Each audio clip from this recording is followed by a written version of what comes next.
Assalamu alaikum and welcome to the second session. We were discussing the slave legion. In the previous session, we discussed about what is slave legion, what are the different types of slave legion. We discussed the two different classification of the slave legion. In this session, we will discuss the third classification, which is the eight type of slave legion. ये हम discuss करेंगे. इसी तरह हमने aetiology of the SLAP lesion भी discuss की. हमने acute traumatic की जो टू मैकेनिज्म है, the traction type injuries as well as the compression type injuries in the combine, और साथ साथ हमने फिर जो क्रोनिक केसेस या जो इंसिडेंस अनसेट वाली इंजरीज है, which we can call as the peel back mechanism injuries, उसको भी हमने एक्सप्लेन किया था प्रीवियस सेशन में. इस सेशन में हम एपिडेमियोलॉजी डिस्कस करेंगे और उसके साथ साथ जो है हम जो third classification of SLAP lesion है ये डिस्कस करेंगे, और उसके फिर बाकी जो ऑब्जेक्टिव हैं ये भी हम डिस्कस करेंगे. So that was the discussion about the standard for subtype classification of this legion. Then the Morgan and Meffert et al. 10 type of classification. Then we discussed the etiology of the traumatic as well as the feedback mechanism and tutorial. Now we will discuss the third classification, which are the A type. Another study reported the A type of the this sleep lesion. The most important difference between this classification and the previous classification, that is the interior instability. In the Sender et al. And the 10 type classification, there is no such discussion of the interior instability, while in this section, in this type of classification, interior instability has been included. Another difference between this 8 type and the 10 type classification is that the reverse beam cart lesion, the circumferential slab lesion, and the slab lesion with the Bing cart lesion, all these three lesions they have been combined together into a single type of the slab, which means slab and its surrounding cartilage, surrounding labrum. That may be in the interior extension towards the Bing cartilage, including the Bing cartilage, or the posterior extension, including the reverse Bing cartilage. The similarity between the 10 type classification system and the 8 type classification system is that these both are based on the initial Sender et al. Classification, which describe the basic four types. Among them, the type 2, in both cases, in all the Sender et al. In the 10 type classification system by Morgan classification, and this 8 classification system, type 2 is the most significant and the most common clinically significant tier, while the type 3 is the rarest form. The type 1 is usually clinically not significant, and most of the cases in this case, the patient may be asymptomatic. So what is the type 1 slab tier in according to this 8 uh, classification system? Just like the Morgan et al. And the Sender et al., the type 1 is just degenerative, and there is only involvement of the labrum. There is the long head of the bicep is not involved, and that remain intact. In the type 2 slave tear, this is acute. The labrum and the long head of bicep both are torn and avulses of the glenoid cavity. The avulse area is now divided of cartilage in the zone of injury. Simple mean कि जिस area से ये labrum और long head of bicep जो हैं ये detach हो जाते हैं तो नीचे कुछ नहीं रहता. There is absence, complete absolute absence of cartilage. ये जो कार्टिलेज वर्ड है ये लेबरम के लिए यूज की गई है कि जिस एरिया से ये लेबरम और बाइसेप डिटेच हो जाते हैं, एवल्स हो जाते हैं, तो उसके नीचे ग्रेनाइड रिम बिल्कुल इम्प्टी रह जाता है, उसके ऊपर कोई लेबरम नहीं होता. And this is the most common type, the type 2 slap tear. We can say that the clinically significant type. The type 3 is the bucket handle pattern, कि जिसमें long head of bicep tendon जो है ये detach तो होगा like in the type 2, but this is still not involved in the bucket handle pattern. That is still unaffected. Only the labrum will be in the bucket handle pattern, and this is the rarest type of all the slap tears.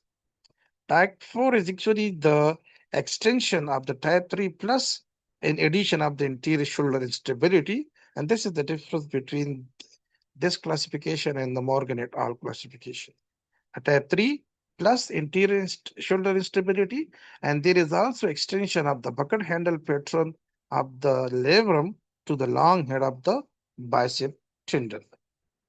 Usually, such type of these type 4 slip tear they are seen in patients uh, who are with the shoulder instability or the interior labral tears are in patients in the athletes like the pitchers and the throwers. The type 5 slab tier, that is the actually the extension of the type 2 type. When there is type 2 plus interior shoulder instability, that will be the type.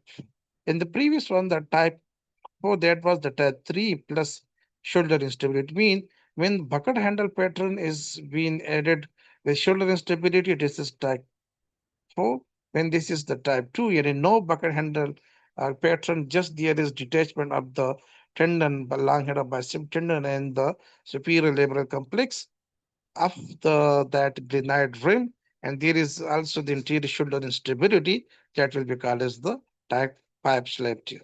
The type 6 is when there is no such interior instability, but the most important aspect of this type is a flap is present there.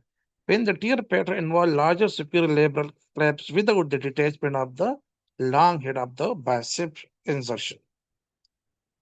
And the type 7 slap tear, when the type 2 is being present along with the sprain of the shoulder ligaments, specifically the middle and the lower inferior glenohumeral ligament. Tear pattern seen in setting of complex shoulder instability presentation. It means shoulder instability is also present, and this type of is present among the elite uh, pitchers.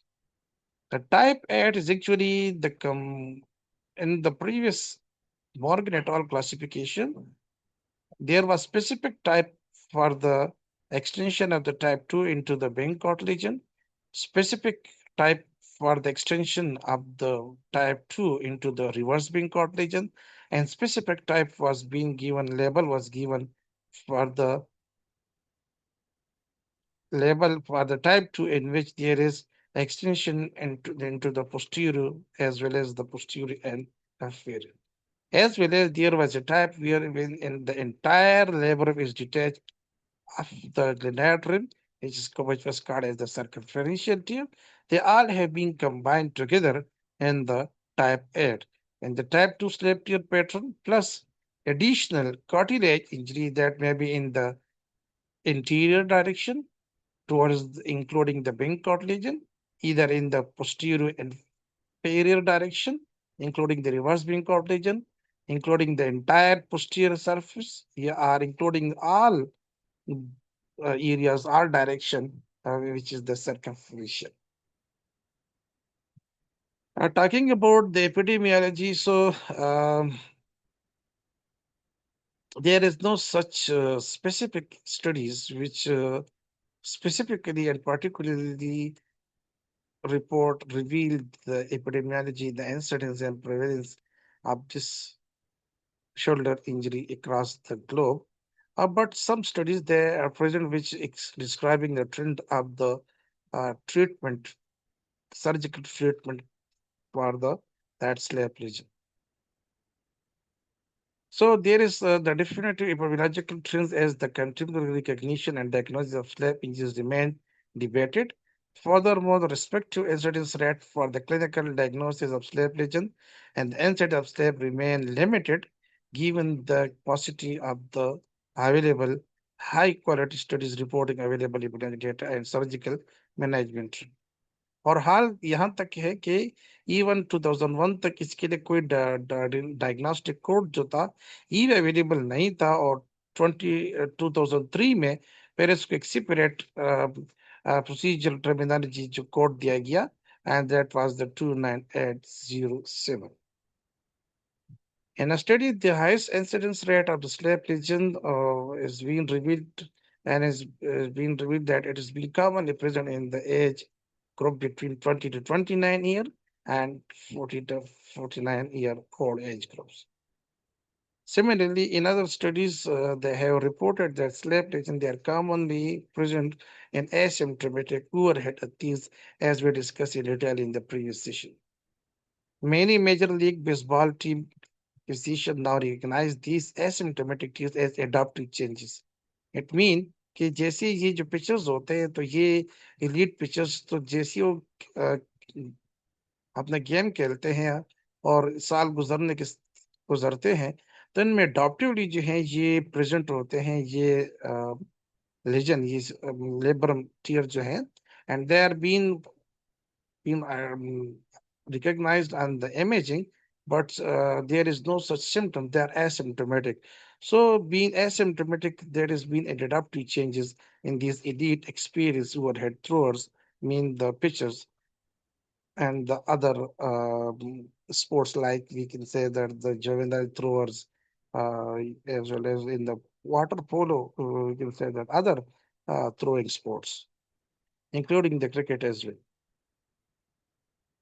Weber et al. Reported a surprising rise in the lesion and in the management, in the surgical management, when they were studying the database of the American Board of Orthopedic Surgery. The authors noticed that there is a rise in the slab repair greater than 10% of the shoulder case report by the year in 2008. Similarly, another study in 2012, they report that the rising incidence of arthroscopic slab repair rate within only the New York state from 2002 to 2010, which mean there was 464% increase in the number of slab repairs, which again indicate that how much high there was rise in the slab lesions. This increase constituted a jump in case volume reporting up 765, just 765 to 4,330 annual slab repair.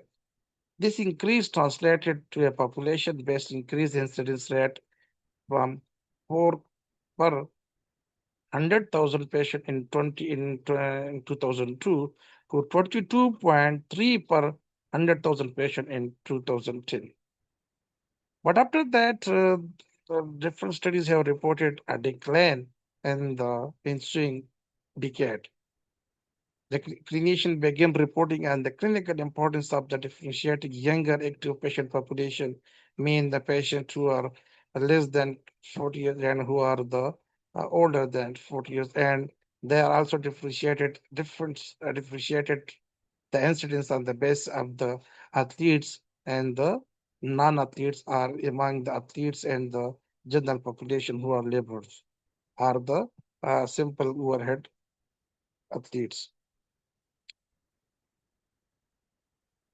A 2015 study investigated the adjusted incidence rate of slavery as reported in the Defense Medical Epidemiological Database between 2002 to 2009. The adjusted annual incidence rate for the slave lesion increased from 0.31 case per 1,000 person year in 2002 to 1.88 cases per 1,000 person year in 2009, with an average annual increase of just over 20% during the study period. Sleep account for 80% to 90% of the labral pathology in the stable shoulder, although they are typically seen in association with other shoulder pathologies and rarely present in isolation. Similarly, several other studies they have reported that sleep account for approximately 1% to 3% of injuries presenting to the sports medicine referral centers. and they are almost 6% of all the arthroscopic procedures in the shoulder. There was just a literature review based report on the epidemiology, the incidence, and the presence of the slab lesions. Now we will discuss the pathoanatomy, including as well as the mechanism which is present behind the slab lesion. In the throwers, specifically in the pictures, the slab may be due to the tightness of the posterior IGHL, which shift the glenohumeral contact point posterior superiorly because of this tightness and increase the shear forces on the superior labrum, or this increased shear force on the superior labrum then lead to the injury or tear to the superior labrum. Slap lesion increased the strain on the interior band of the AGHL and thus compromises stability of the shoulder. Anchor of the that long head of the bicep, that also have very important contribution in the mechanism of the slap lesion, and different researchers have been reported the different variability, different anchor point of this long head of the bicep. The Wagner et al. Initially described four types of attachment pattern of the long head of bicep. Among them, uh, the posterior complete, that was the 22%. The posterior dominant attachment, there was 33%, and the most common, that was the when it is present on the in the middle, which is present anterior and posterior equally, that was the most common type of the attachment of the that long head of bicep, which was 37%. And very rarely the bicep, long head of bicep is attached interiorly, complete interiorly. That was that. So it means mostly in most of the cases that is present in the middle, but it can be completely present posterior to the that tubercle, or we can say that posterior, that between the 10 o'clock and 12 o'clock position. It may be present in the middle. Some fibers they are attached to the 12 o'clock are interiorly, and dominant mean majority of the tendon anchor is present posteriorly, but some part 10 to 20% they may be present interiorly as well.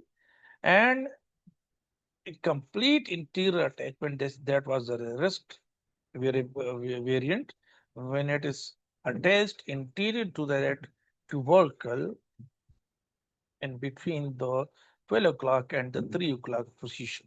That was the rarest form.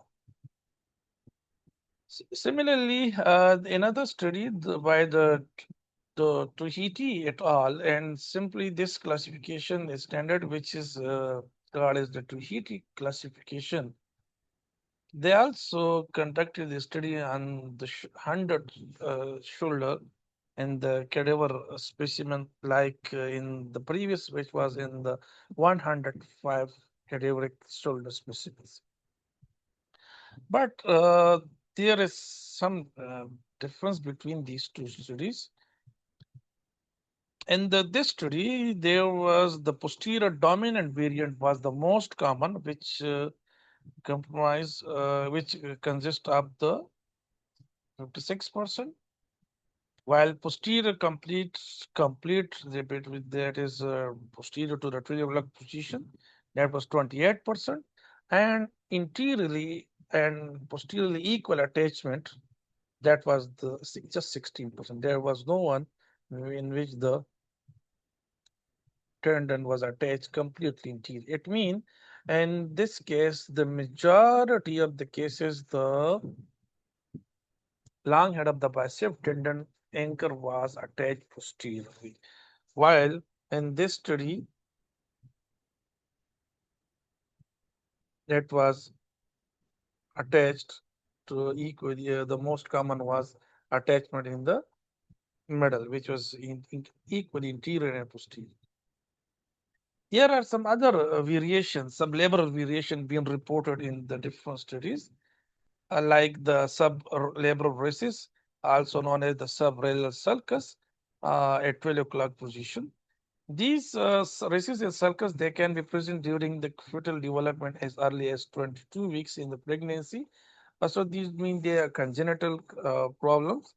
In contrast, there may be a sublabral hole or sublabral foramen may also be present, that is typically located at the 12 to 2 o'clock position and is the anatomic manifestation of a congenital failure of the fusion of the labrum. There is complete absence of the attachment of at this position of the labrum with the glenoid rim. There is a Beaufort complex as well, which is actually a congenital absent anterior superior labrum plus a thickened cord-like middle glenohumeral ligament. And this is actually, we can say that we can see this is the sublelic foramen, which is between that 1 to 3 o'clock position. There is absence and detachment of the congenital detachment of the uh, labrum from the glenoid rim. This is the sublabral recess, also known as the subralar sulcus, and that is the superior complex congenital detachment of the, without any pathology, the labrum of the glenoid. And this is the Beaufort complex when there is complete absence of the that labrum in this upper interior, superior interior quadrant or upper quadrant of the interior labrum. So when there is congenitally absent anterior superior, this is anterior superior. This is anterior inferior. If there is any problem in this area, this is known as the Bencord lesion. If there is any area between the 6 o'clock position and the 9 o'clock position, this is the reverse Bencord. The 12 o'clock and 6 o'clock position are actually the position where there is the superior glenoid tubercle. This is the 12 o'clock position. And the inferior glenoid tubercle, when it's present, this area, this is actually called as the 6 o'clock position. So between the 6 and the 9, this is the reverse Bincott lesion. The histopathology, the Elpentecchi et al. Previously demonstrated that the tendon of the long head of the bicep contain a complex network of the sensory and the sympathetic nerve fibers. I'm sorry if there is I have the wrong pronunciation of this name, but this is not important. The most important thing in this study, they have studied actually the internal composition of the sensory and the sympathetic nerve fibers. Previous study, they have emphasized that the long-head biception is the potential dominant source of the anterior shoulder pain in the clinical presentation, but uh, the Bose-Mueller and all, they have revealed that in a study in which they studied the shoulder in immunohistochemical staining. Immunohistochemical staining mean ऐसा कोई die जो है use करना जिससे कोई structure की identification हो या सेल हो या नर्व एंडिंग हो या कोई इस तरह के उस डाइस के प्रेजेंट होने से if they are present they will be identified. तो उस स्टडी में उन्होंने कहा कि there is unequal, non-uniform distribution of the nerve ending and the sympathetic nerve fibers throughout the superior labral complex. Nerve ending में nociceptor आ सकते हैं या बाकी जो मैकेनो रिसेप्टर आ सकते हैं। ये डिफरेंट जो रिसेप्टर्स प्रेजेंट होते हैं ये नर्व एंडिंग्स आ सकते हैं सिंपैथेटिक नर्व फाइबर्स। तो ये जो है ये पूरी सुपीरियर लेबर कॉम्प्लेक्स में देयर वाज unequal, या we can say that the non-uniform distribution of these nerve ending.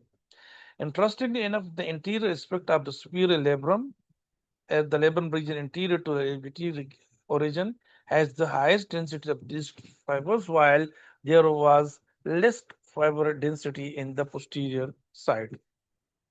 This structure may have a potential impact on the patient experiencing the persistent pain following the various type of the slab repair.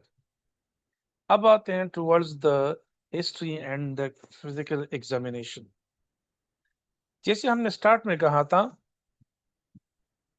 कि we need a very comprehensive examination in both the subjective and objective examination, because Slap tears, they are usually present in a very non-specific pattern, and they are the slap tear may present with association with another shoulder pathologies. That's why it's very important and necessary to distinguish the slap lesion from the other condition of the shoulder. Either this is exactly the slap or there is no such slap. There are the other pathologies. So that's why uh, the clinician should distinguish the lesion not only from the mechanical and non-mechanical, but within the mechanical range, there is need of the differential diagnosis. And for that, obviously, we need a very comprehensive, thorough examination of the shoulder region as well as of the surrounding joints, including the elbow, including the scapula, including the neck region. So, pertinent element in the history taking to best illustrate the nature of the potential slap tear radical injuries include acute onset of the deep shoulder pain. That will be the most common symptom the patient describe. There is deep shoulder pain uh, specifically at the interior region. Similarly, there may be some mechanical symptom present like popping, locking, catching. There may be some sound during the movement, specifically when coming back from the extension to the friction. A history of any sudden jerking force to the shoulder with a sweat onset of pain, hence history of the current episode of the shoulder instability. Because shoulder instability, they have a strong correlation with the slap lesion. History of the current sport specific participation, including the level of competition. Um, that was at the elite level, that was at the school collegiate level, and that was just recreational participation. The common slap provoking sports they include the overhead sport like volleyball, baseball pitches, javelin throw, swimming, cricket, but they are not limited to these sports. That may be present in the manual or physical labor occupation as well. Characteristic of the long head of the bicep tendon sweater pathologies may include any combination of the following, including a traumatic incidence onset of the anterior shoulder pain, symptom exacerbation with overhead activities, pain radiating down the interior arm from the shoulder, not below the elbow region, clicking up, audible popping reported in the sitting or proximal bicep instability, pain at rest or pain at night. So, in the comprehensive examination, initially we should start from the examination of the cervical spine in the neck examination to rule out any cervical radiculopathy. And for that, the special test which we can execute, which we can perform in the patient, they are the Sperling maneuver, the myelopathic testing, and the comprehensive neurovascular examination. In the neurovascular examination, mean to assess all the dermatomes as well as the both pulses and the both side. The radial pulse are similarly the ulnar pulse as well as the dermatomes at the C3, C4, C5, C6, C7, and the T1 as well. This is actually the physical examination of the that Sperling test. You already know the position and the complete procedure of this condition. The positive test is when there is reproduction of the radicular pain in the same side of the head rotation, which involving the lesion. While there will be relief if there is rotation to the or bending to the opposite side. And the compression over the head, they will increase further the symptom. It's both the sensitivity and specificity of this test. They are above 90, mean they are have good sensitivity and specificity. Similarly, there is necessity and there is requirement of the comprehensive shoulder exam. There should be comparison of the both shoulder for the asymmetry, the scapular positioning, and as well as the muscle bulk should be compared on the both side. The skin should be absorbed for the presence of any surgical incision, laceration, scars, erythema or induration. Erythema से मुराद ये है कि there is redness of the skin, the discoloration of the skin into the red discoloration is known as erythema. Induration से मुराद ये है कि skin normally थोड़ी soft होती है. When the skin is too hard, that condition is known as the induration when there are fibrotic changes. Similarly, हम instability test भी करा सकते हैं कि to rule out any chronic instability. Deltoid muscle को उसकी strengthening हम कर सकते हैं कि और usually patient जो है if they are the over patients so mostly they may demonstrate atrophy and if they are the patient of dislocation because of injury to the axillary nerve. Funding can be rather subtle, especially if they are obese patient. In case of the interior instability, then the clinician may be able to appreciate the palpable interior findings. Similarly, X-ray जो है जो interior posterior as well as the lateral X-ray ये भी जो है जरूर देखनी चाहिए if there is the interior instability. As compared to the interior instability, posterior instability जो है बहुत rare होती है. These are actually the signs and symptoms, or we can say that the signs of the interior instability. There will be a prominent acromion. Similarly, there will be atrophy of the deltoid. Being, we can see there is a dome shape, but this is a flat, flattened deltoid. We can see the difference between these shoulder. We can see the corner is round, and here it is a sharp corner. So this is also known as the square shoulder, square corner. So ये भी जो है instability के patient में होगा कि usually यहाँ पे एक angulated sharp angle जो है बनेगा, एक corner होगा. Similarly, there is anterior fullness because of the dislocation of the humeral head. There may be an anterior fullness of the due to the interior movement of that humeral head. Arm will be slight abduction as well as there may be some slight internal rotation, and the elbow they are mostly in flex position.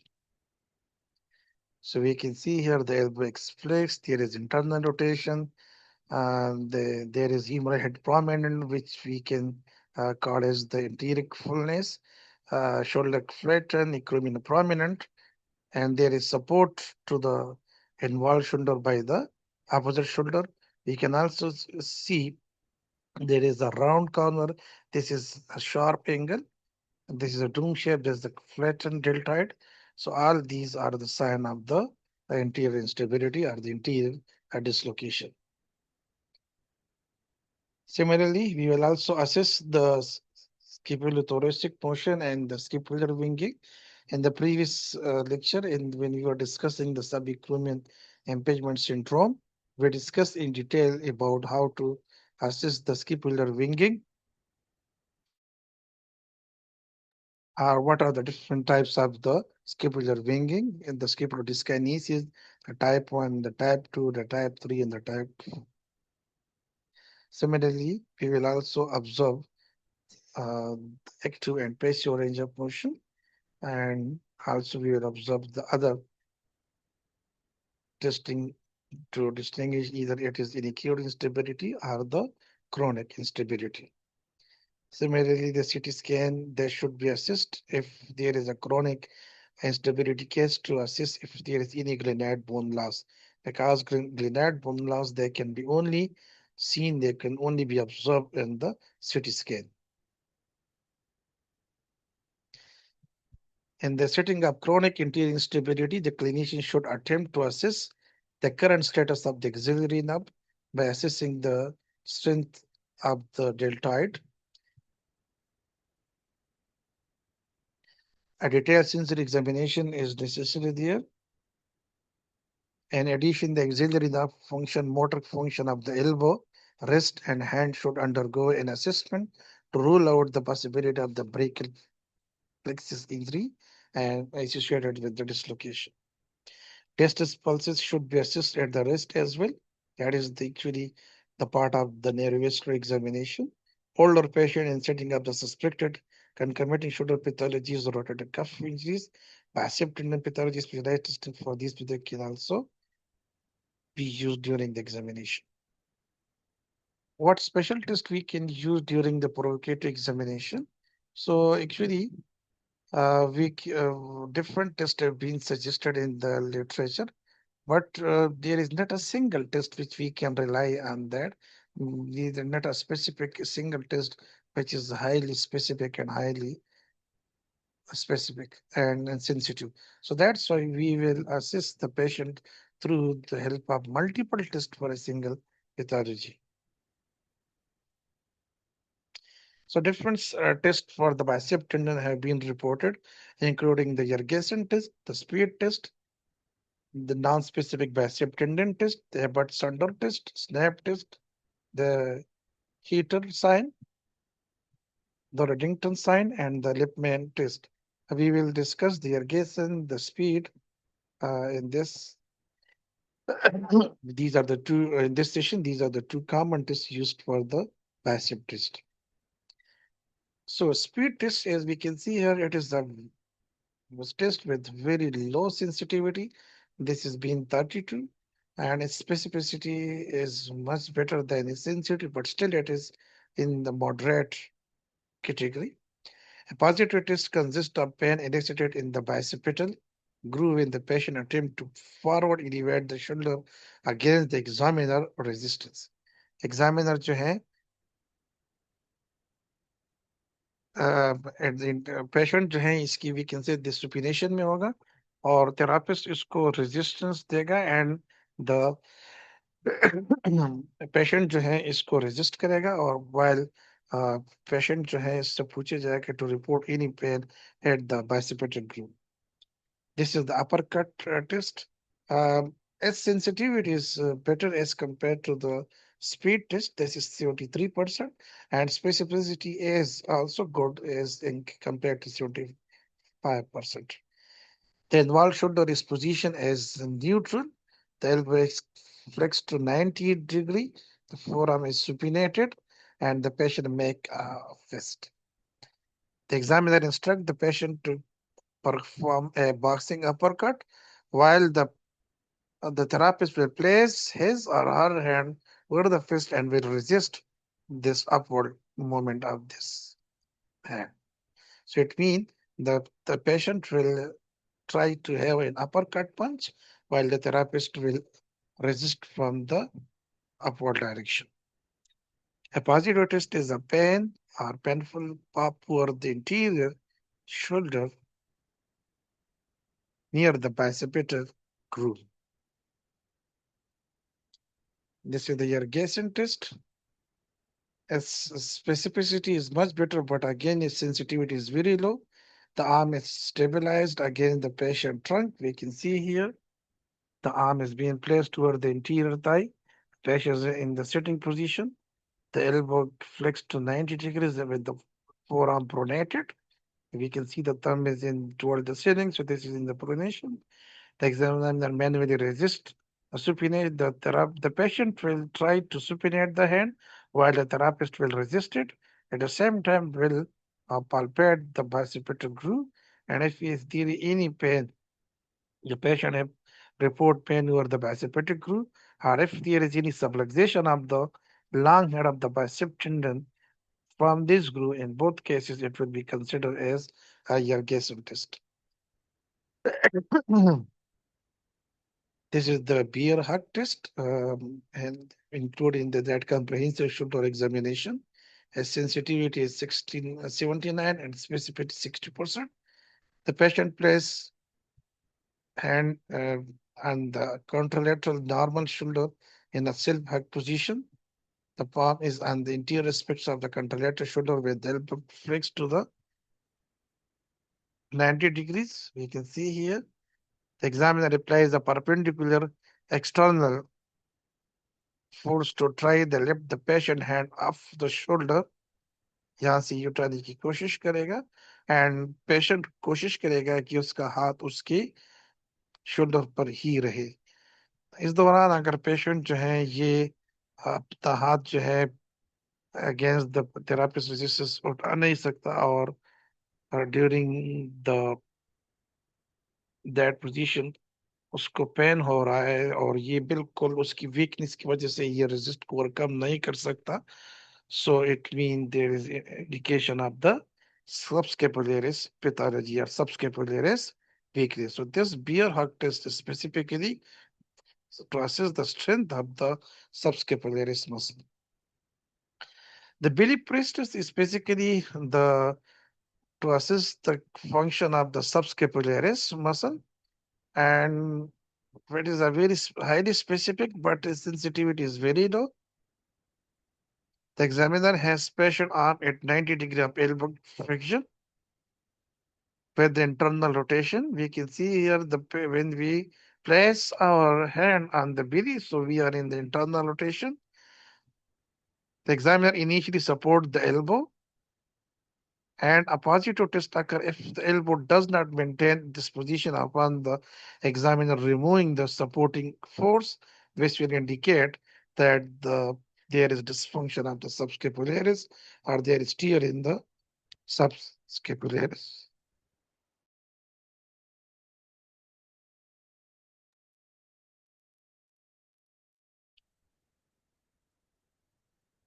This is the O'Brien L2 compression test.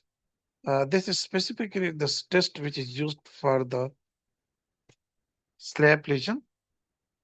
Both the sensitivity and specificity, the specificity is in the moderate range, while the sensitivity is in the lower range. इसकी two parts होते हैं।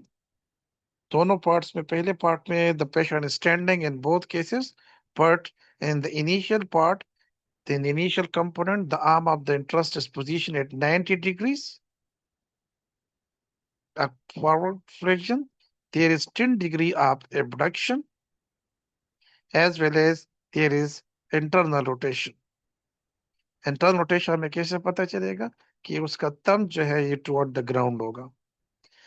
उसके बाद इस position में जब यहाँ पे शोल्डर 90 फ्लेक्शन हो जाए, 10 डिग्री जो है एडक्शन हो जाए और इंटरनल रोटेशन हो जाए, फिर एग्जामिनर जो है will place his or her hand over the patient elbow, just distal to the elbow, instructing the patient to resist the examiner downward force applied to the arm. If there is any pain, that will be noted. The second, the maneuver is repeated with the patient arm now rotated. We can see here, this is now the initial part A, when it is in the internal rotation. Now this is the maximum external rotation. It is in the supination. The palm is towards the ceiling. A positive twist is noted by the pen located at the joint line during the initial maneuver when the arm was internal rotation, 10 degree adduction, and 90 degree of friction. If there was pain at that maneuver, with the reported improvement or elimination of the pain during the subsequent maneuver when there was external rotation. And this indicates the superior labrum lesion or the bicep anchor involvement. So this is a special test used for the slap lesion.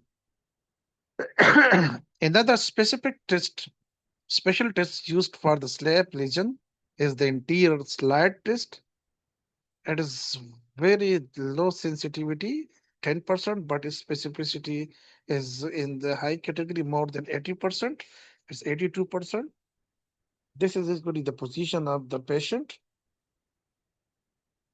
Patient जो है standing position में होगा जबकि वो अपने हाथ दोनों हिप्स पर रखेगा और जबकि उसकी थंब जो है ये पोस्टीरियर डायरेक्शन की तरफ होगी।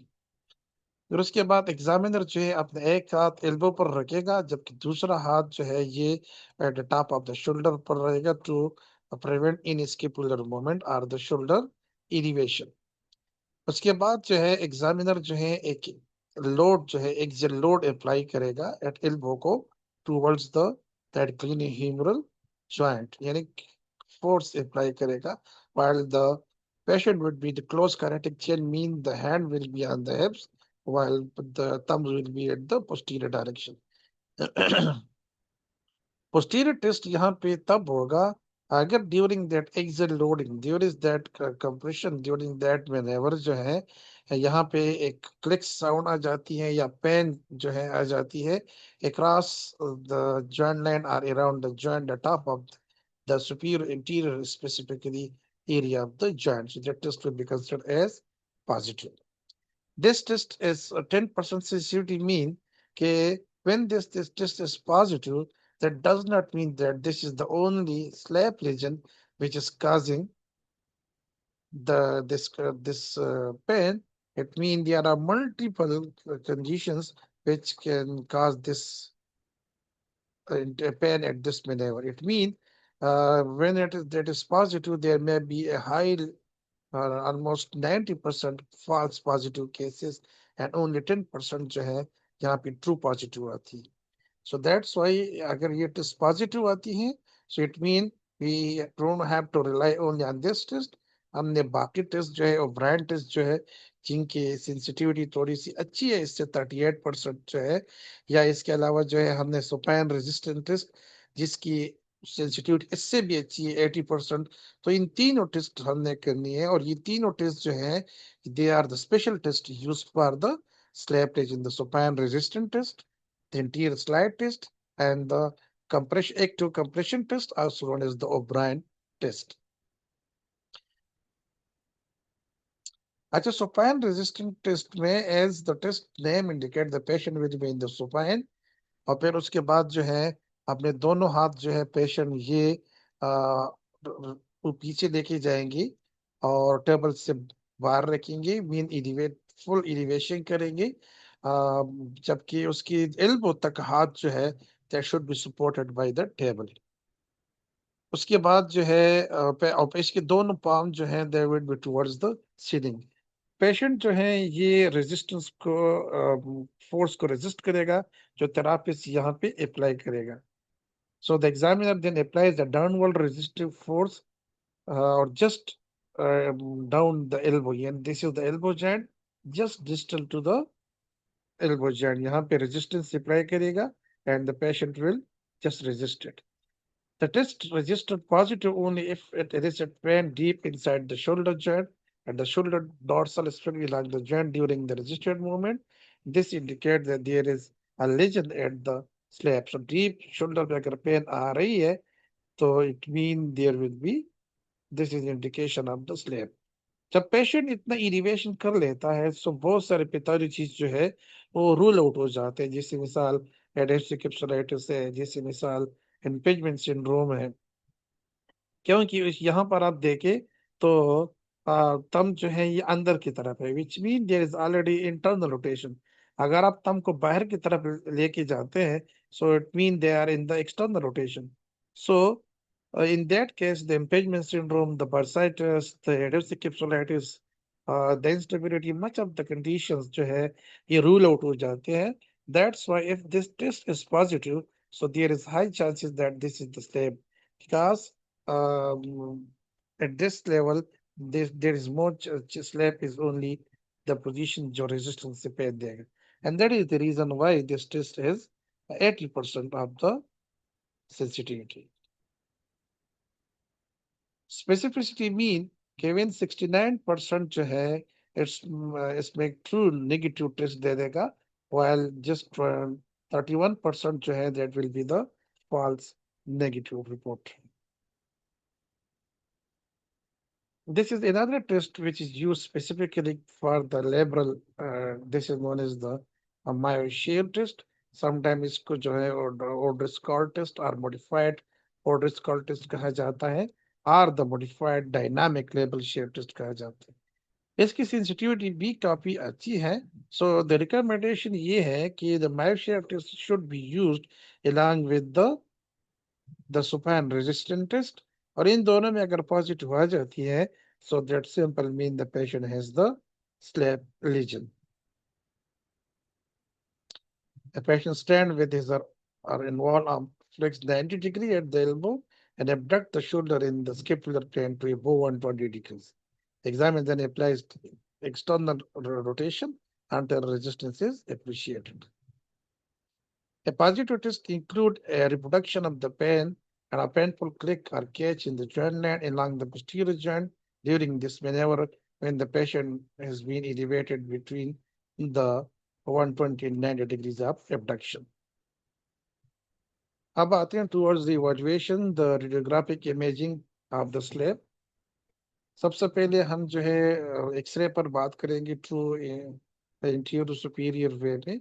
तो चूंकि इंस्टेबिलिटी जो है ये कॉमनली एसोसिएटेड होती है स्लैब रेजिंग के साथ in majority of the cases if this is the type 2 is present along with the instability, so that's why radiograph में हम स्टेबिलिटी जो इंस्टेबिलिटी जो इंटीरियर डिसलोकेशन है ये हम इजीली जो है रूल आउट कर सकते हैं।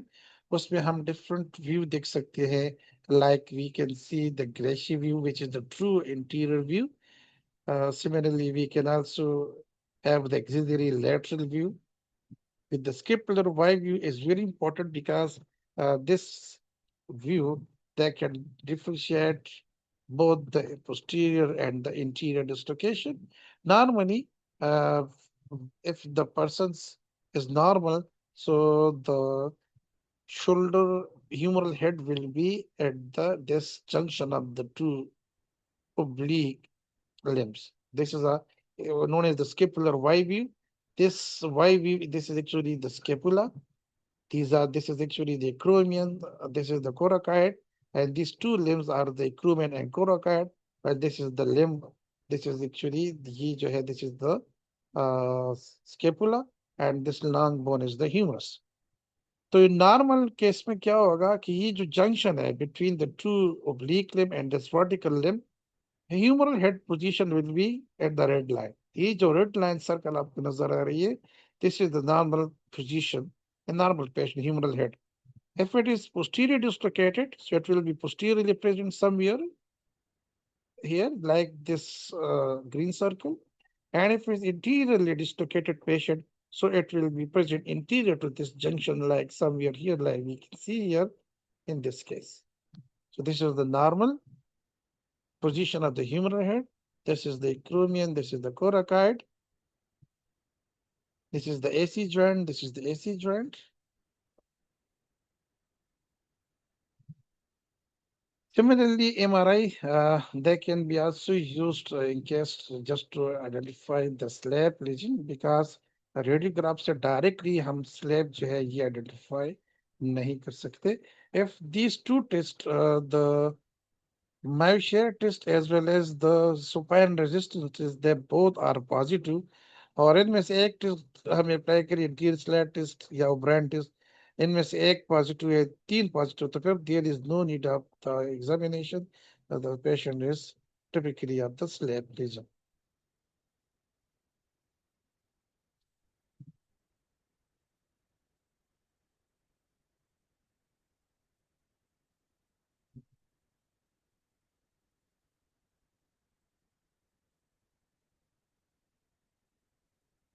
सही।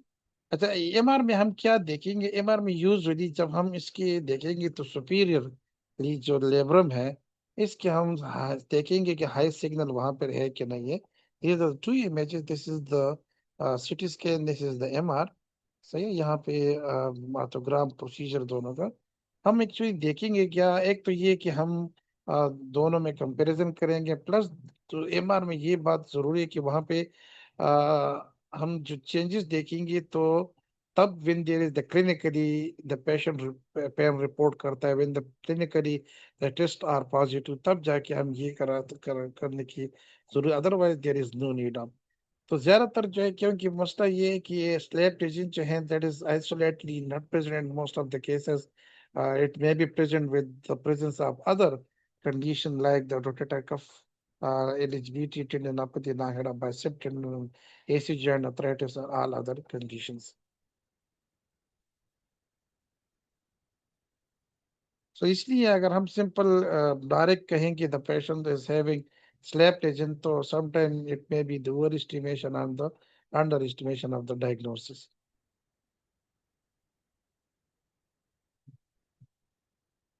A study reported in 2005, a study reported the MR analysis of the professional handball pitchers demonstrated the abnormalities in 93% of the shoulder.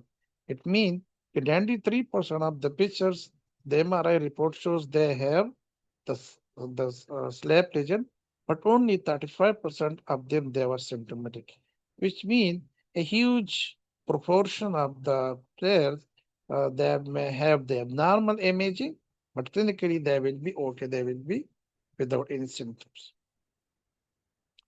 Another two studies reported that on the 1.5 Tesla magnetic resonance a magnetic resonance imaging exam with the intraarticular injection of the dilute gadolinium. This is actually the contrast agent which is normally used to assist the musculoskeletal condition, the gadolinium, which is an element. So the injection of the dilute gadolinium, a more accurate than conventional MRI for the diagnosis of sleep.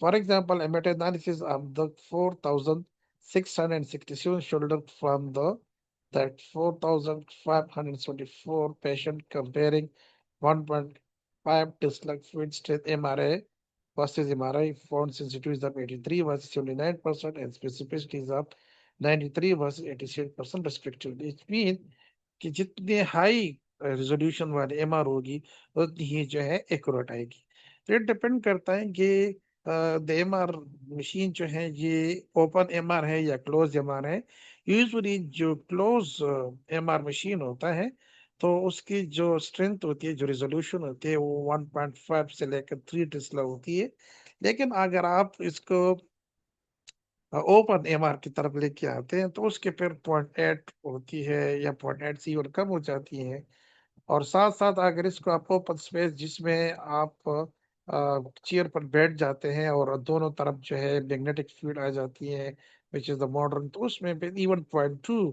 Test तक आ जाते हैं जिससे थोड़ी-सी जो resolution है ये इतनी week पड़ जाती है कि उसमें फिर स्लैप रीजन को ये आइडेंटिफाई करना मुश्किल हो जाता है।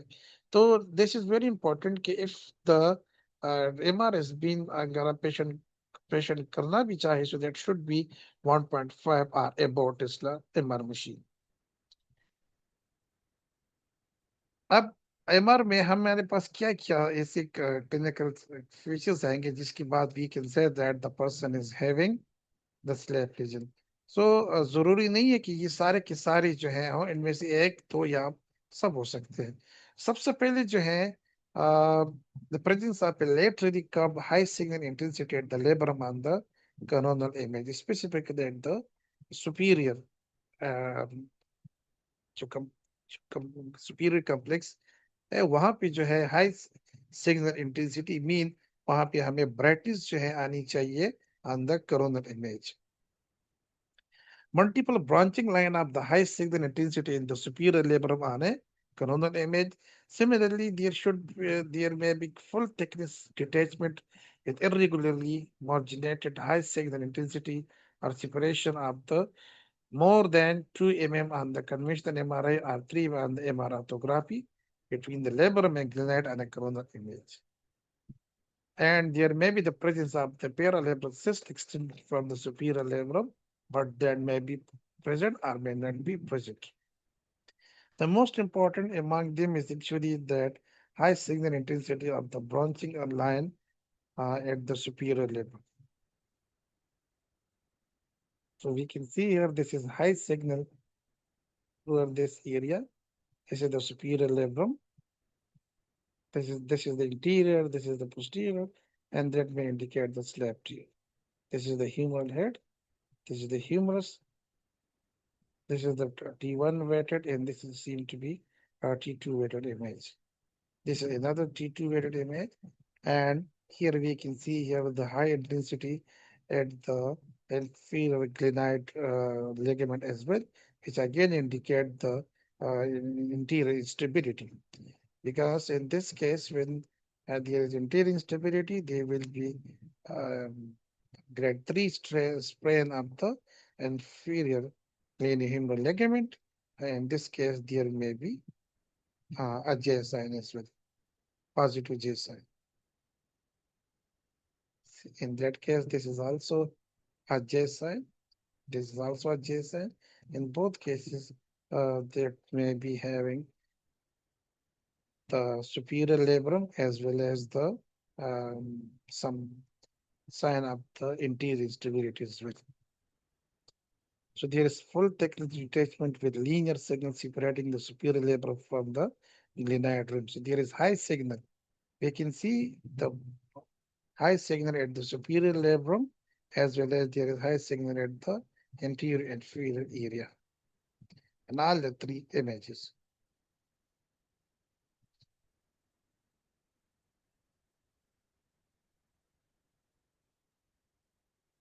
In this case, we can see here assist is also present there, and there is the detachment of the labrum completely from the rim. CT scan, there is even no need of the CT scan if the patient has no instability, but if the patient has chronic instability, then CT is required just to rule out and just to assess the gnatid bone loss.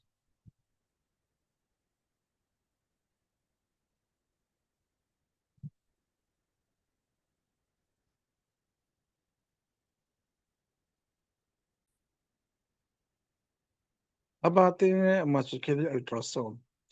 Ultrasound जो है ये slab के लिए इतना useful नहीं है, ये it is very useful for the supraspinatus tear, both partial and full thickness tear, लेकिन स्लैब के लिए ये it is not a very beneficial imaging technique.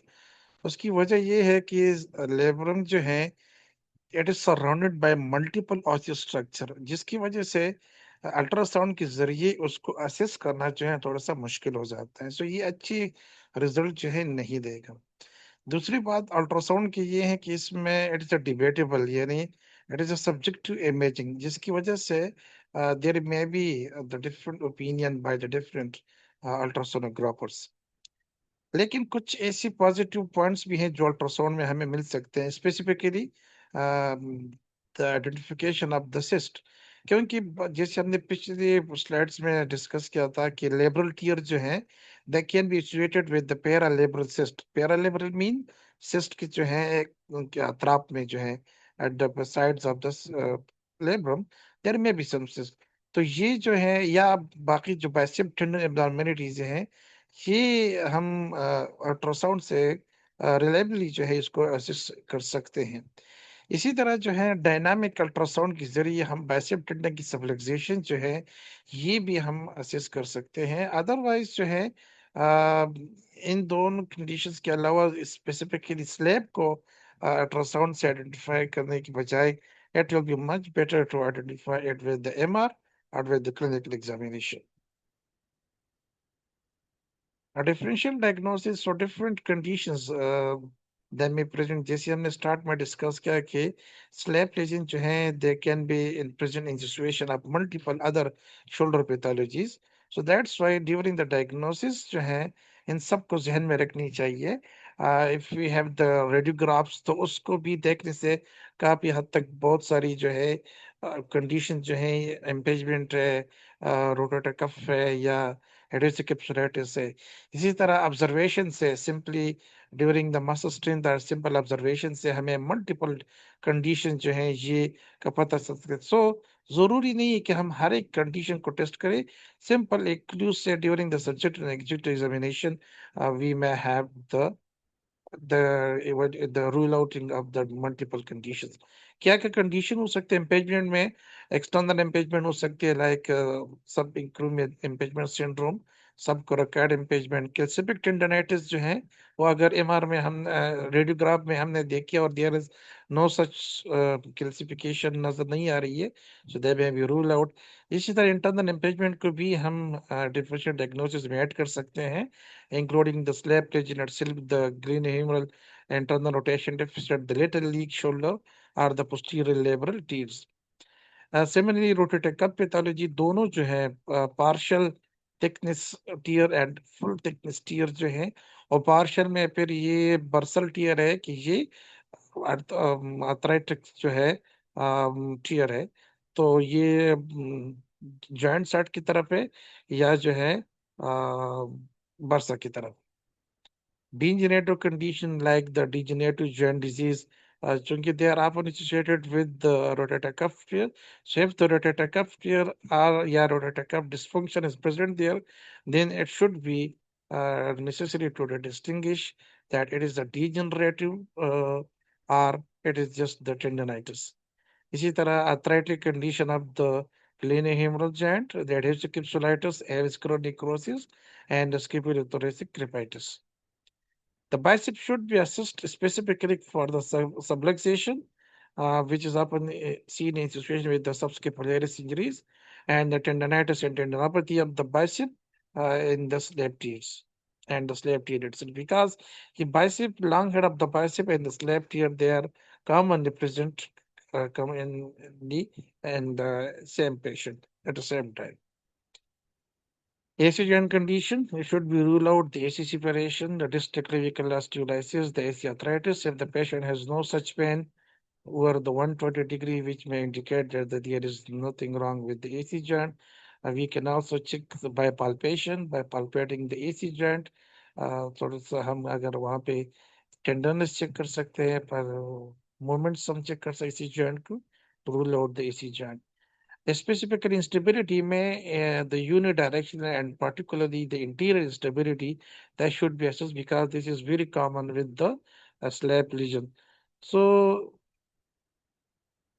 फिर इंटीरियर पोस्टीरियर जो है सिंपल स्किपुलर वाई व्यू अगर हम देखें तो वहां पे फिर हम दोनों का असेस कर सकते हैं इधर दियर इज पोस्टीरियर और इंटीरियर और there is no dislocation. MDI जो है which mean the instability in the multiple direction ये भी हम असेस कर सकते हैं along with the UDI and other injuries जो pathology laboral injuries जिसके साथ associated है specifically the Bengkot lesion they are associated with the anterior dislocation and reverse Bengkot lesion they are associated with the posterior dislocation. Similarly glenoid loss जो है ये हम देख सकते हैं which is associated with the recurrent chronic anterior dislocation या हेलसैक lesion है। Similarly हम फिर वहाँ पे देखना चाहेंगे कि ये हेगल है बेगल है यानी humeral avulsion of that gleno humeral ligament या जो है ये रिवर्स ह्यूमरल एवल्जन है। तो ये हम वहाँ पे देख सकते हैं कि वहाँ पे कि जो ग्लीन ह्यूमरल लिगामेंट है ये ग्लिनाइड साइड पे जो है इसकी रप्चर हो चुकी है, ह्यूमरल साइड पे हो चुकी है हेगल और या जो है ये ग्लिनाइड या मेड में हो चुकी है। तो ये तमाम associated labral are the sprain pathologies with the instability हमने देखनी है। Neurovascular condition में specifically the scapulary winging, medial lateral, specifically the um, typical winging, which is because of the lung thoracic nerve dysfunction or the serratus interior muscle. Brachial neuritis देखनी चाहिए. Um, suprascapular neuropathy, which is associated with a parallegal cyst at the sphenoglenoid notch. तो अगर वहां पे MR पे cyst appear हो जाती है वो नजर आ जाती है तो फिर सुपरस्केपुलर न्यूरोपैथी जो है ये भी असेस हमने करनी है। तो रेजिकॉर्ड syndrome and the quadrilateral space syndrome ये भी हमने असेस करनी है। बाकी जो कंडीशन हो सकती है स्केपुलर थोरेसिक डिस्किनेसिया और एक्रोमियली और एक्रोमियली जो एक्रोमियली का मतलब ये है कि जो एक्रोमियन है ये सही तरीके से कंप्लीट फ्यूज चूंकि नहीं होता इस कंडीशन में। मोस्टली ये मल्टीपल सेंटर से फ्यूज होता है और अमूमन इसके 25 ईयर्स ईयर के अराउंड जो है इसकी कंप्लीशन हो जाती है। इन सम केसेस इसकी फ्यूजन जो है ये इनकम्प्लीट रह जाती है and that condition is known as the os acromiale. Muscle ruptures देखनी चाहिए द सुपरस्पाइनेटिस के साथ सब pectoralis major deltoid latissimus dorsi fracture को असेस करनी चाहिए and if there is already treated so there is non union mal union ये भी हमने देखनी है। अब आते हैं towards the treatment and management. So ये बहुत जरूरी है कि what is actually the type of the slab क्योंकि तमाम टाइप के लिए जो स्पेसिफिक द सर्जिकल मैनेजमेंट ये अलग अलग होती है। इसी तरह फिजिकल थेरेपी मैनेजमेंट भी जो है ये अलग होती है कि ये असेस करना कि इधर it is the isolated slap lesion or there are the other associated pathologies. क्योंकि अगर आप स्लेप लेजन वगैरह के साथ बाकी जो एसोसिएटेड कंकरेंट पैथोलॉजीज को अगर आप वहां पे उसको एम्फसाइज नहीं करेंगे तो obviously we will have the negative outcome और द पोर प्रोग्नोसिस। इसलिए ये बहुत जरूरी है कि स्लेप क्लासिफिकेशन को और फिर इसको असेस करना और ये जहन में रखना कि स्लेब के साथ साथ जो है बहुत सारी कंडीशन जो है ये हो सकती है। इसलिए हमने एक कंप्रहेंसिव असेसमेंट इसलिए करनी चाहिए ताकि हमें हर सूरत में डायरेक्शन में पता चले कि स्लेब के अलावा बाकी सिमल्टेनियसली जो प्रेजेंट कंडीशन है वो कौन कौन से है।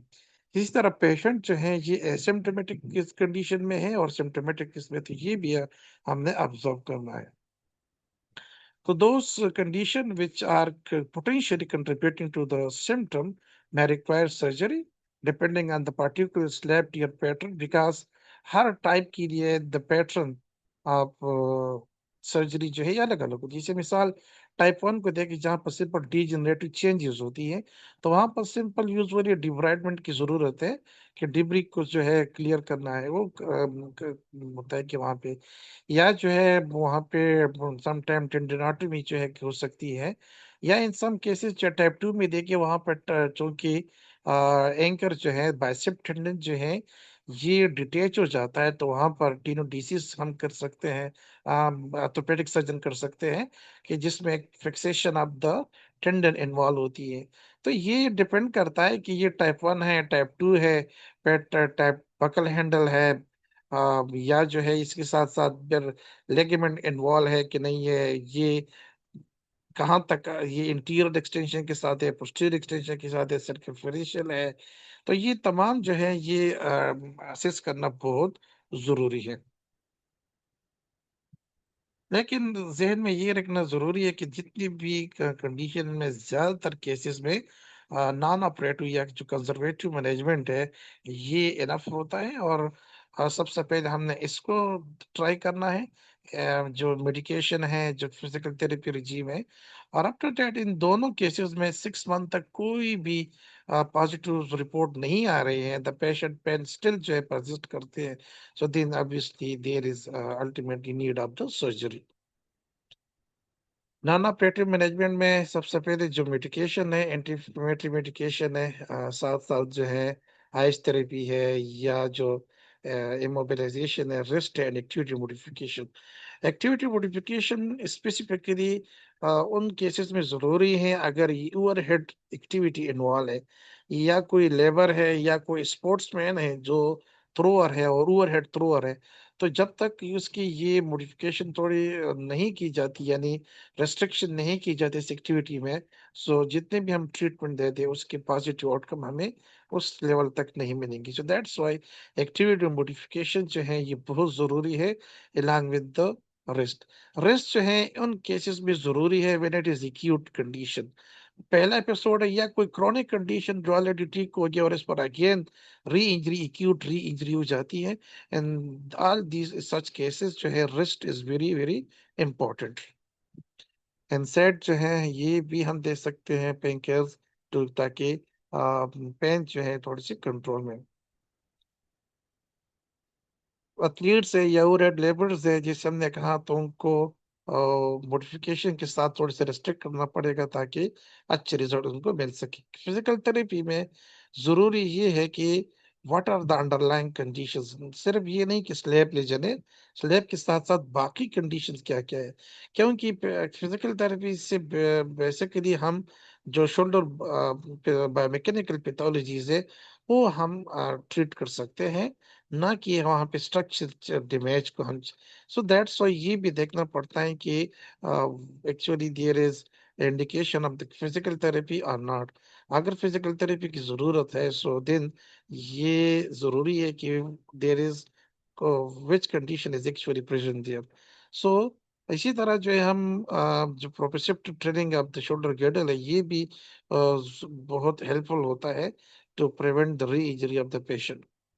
स्केपुलोडिस्केनेसिया जो है टैपिंग से या इस तरह के मसल स्ट्रेंथन से रिकंडीशनिंग से हम इसको ट्रीट कर सकते हैं। Similarly if there is shoulder girdle deficit rotation, तो वहां पर भी, या पोस्टीरियर कैप्सूल टाइटनेस है, तो इन तमाम केसेस में फिजिकल थेरेपी कैन हेल्प। तो ये तो हमने डिस्कस कर दिया, सही है।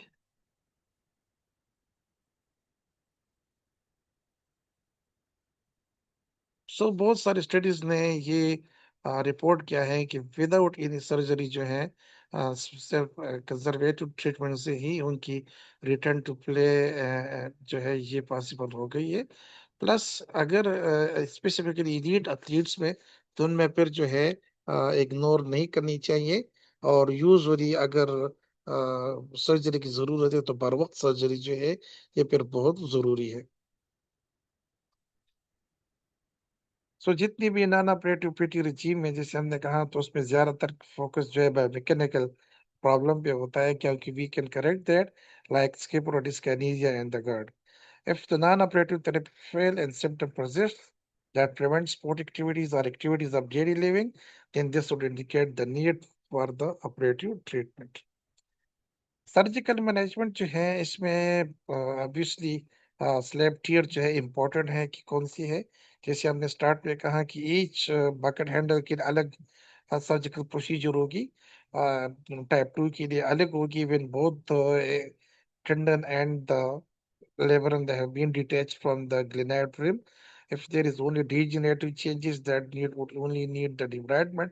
So which type of slab is present, तो ये डिसीजन में हेल्प लेगा। इसके अलावा बाकी कुछ पैरामीटर्स उनको भी जहन में रखनी चाहिए, जैसे what is the patient age, what are the other simultaneously present concomitant pathologies, what are the functional requirement, what is the occupational demand, what is sport specific goal। इन तमाम चीजों को जहन में रख के फिर एक टीम बेस्ड डिसीजन लेनी चाहिए, that which type of surgical management is indicated। Several authors have proposed surgical treatment algorithm depending on the specific type of slave lesion identified and advancing imaging clinical exam during the endoperative arthroscopy, as we discussed in the previous slide, that type 1, type 2, type 3 हर एक के लिए अपनी अपनी जो है type of surgical procedure होती है। Prognosis की बात की जाए तो लिटरेचर ने जो है यहाँ पे डिस्कस किया है कि after the arthroscopic type 2 slab repair, most studies report overall favorable result and good outcome in the appropriately selected patient. So it depends that uh, if there is need of surgical treatment and वहाँ पे conservative treatment दी जा रही है तो वहाँ पे prognosis पूर होगी। या अगर हम कंकरेंटली प्रेजेंट पैथोलॉजीज को इग्नोर करके कुछ और पैथोलॉजीज को ट्रीट करते हैं तो अगेन पुअर प्रोग्नोसिस होगी। गलत प्रोसीजर जो है, गलत डायग्नोसिस हो जाती है, तो तमाम चीजें जो है प्रोग्नोसिस को फिर ऑब्वियसली नेगेटिव डायरेक्शन में लेके जाएंगे। कॉम्प्लिकेशन की बात की जाए तो यहाँ पे स्टिफनेस हो सकती है, डिस्फंक्शन हो सकती है, और री सर्जरी की जरूरत भी पड़ सकती है इन सच केसेस में। A 2017 Level 3 case control study highlighted the potential risk factor for the revision surgery following the slab repair, with the inclusion of nearly like 5,000 patients at a best. और ये क्या क्या risk factors थे? Age more than 40 years, female gender, obesity, smoking, and presence of the concomitant the long head of the biceps tendonitis or tendinosis।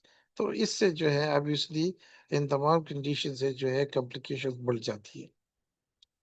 अब आते हैं towards the physical therapy treatment after the surgical procedure. Post operative rehab में क्या क्या है, तो फिर इसमें इसको मुख्तलिफ फेजेस में हम फिर डिवाइड करते हैं। पहले जो 0 to 4 to 6 post of weeks में usually the patient is kept immobilized until the 4 week into 1 month। Early shoulder pendulum exercises, the periscapular muscle activation exercise should be executed. Similarly, the range of motion exercises may progress limitation depending on surgeon preference. Avoid extreme abduction and external rotation as it is in the initial case that may uh, worsen the wound care or worsen the surgical repair. The second phase is from 1 month to 6 weeks, and that is begin in the incorporation of the active range of motion, avoid extremes of abduction and external rotation like the initial phase. And the third phase, when it is from 6 to 12 weeks after the uh, surgery, in this case, most only emphasis is on the strength training and the functional improvement. Okay, to begin by step resistance exercise beyond 6 week post of resisted elbow flexion resisted forearm supination. तो इसमें हम strengthening जो है ये third phase में start कर सकते हैं और other functional exercises to improve the functional improvement. Last जो week 12 and beyond में advanced strength training and range of motion and specific to sport specific exercise can be prescribed and similarly return to sport around 6 months जो है ये possible हो जाती है.